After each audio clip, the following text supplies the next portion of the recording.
Good morning, grade 8 students. This is teacher JB, and we are down to be comparing texts this week. First text is a fictional story entitled Dog of Pompeii by Louis Untermeyer.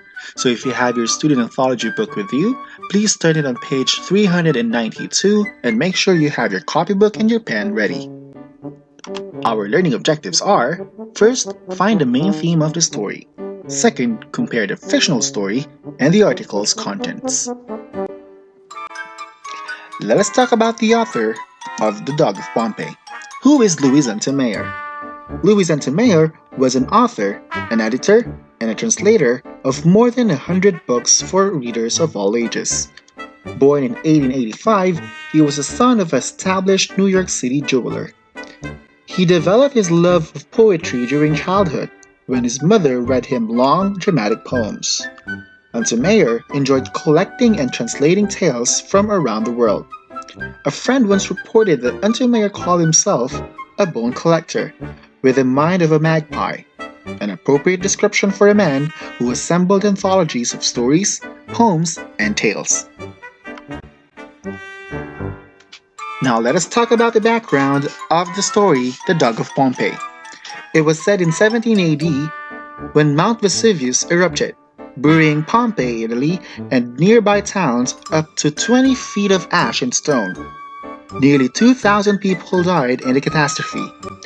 The well-preserved forms of many of them, as well as a few animals, were discovered 1,500 years later. The Dog of Pompeii is an American author's Louis Untermeyer's fictional story about what might have happened to one of those animals. We shall start by talking about the literary selection, The Dog of Pompeii. So it was a fictional character started with a boy named Tito and his dog Bimbo, who lived in Pompeii. Tito was blind, so the dog was his seeing eye dog. He was like a parent to him because his parents had died. Bimbo would go to the bakery and get a lot of raisins bread for Tito for breakfast, lunch, and dinner. One day, Bimbo got some bread, then the volcano was erupting, so they ran as fast as they can to the boats.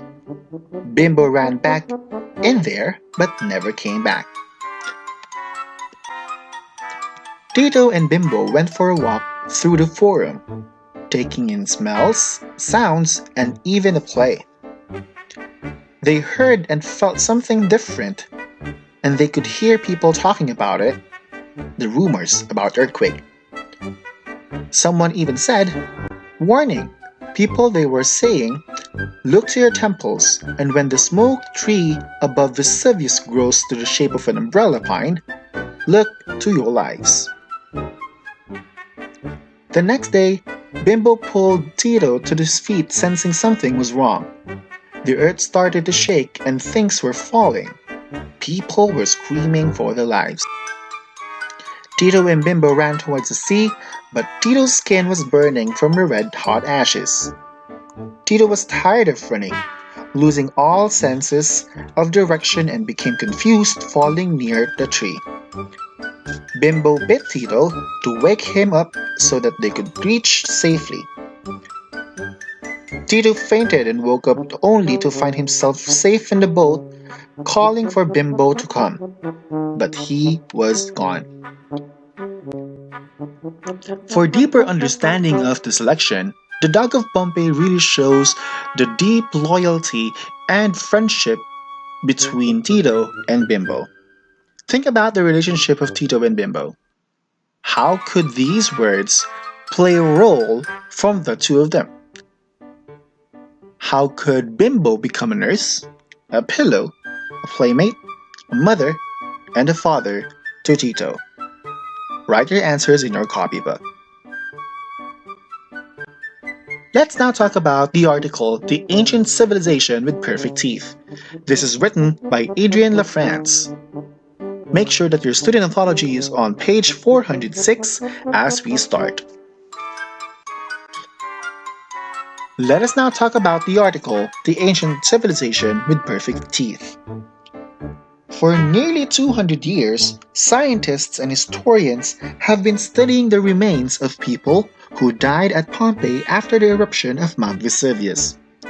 While a great deal of information has already been gathered, advances in technology continue to increase our understanding of the lives and the deaths of these ancient people. This article discusses some of the surprising discoveries scientists have recently made and thanks to the new imaging technology. Also, theories have been answered. The scan also supports a theory that many of those who were killed of the eruption had died from head injuries, caused by falling rocks or collapsing infrastructure, and not from suffocation.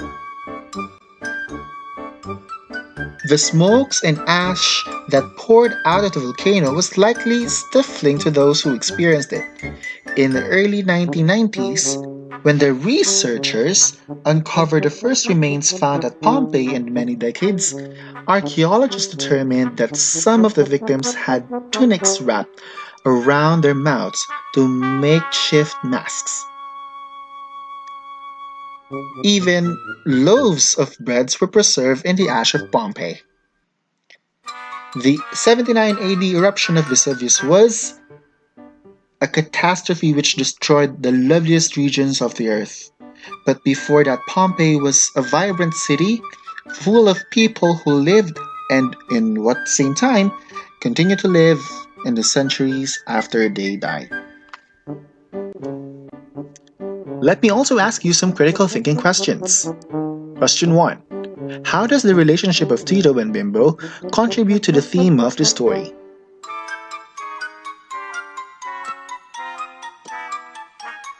Possible answer: Tito and Bimbo are loyal companions who spend every day together.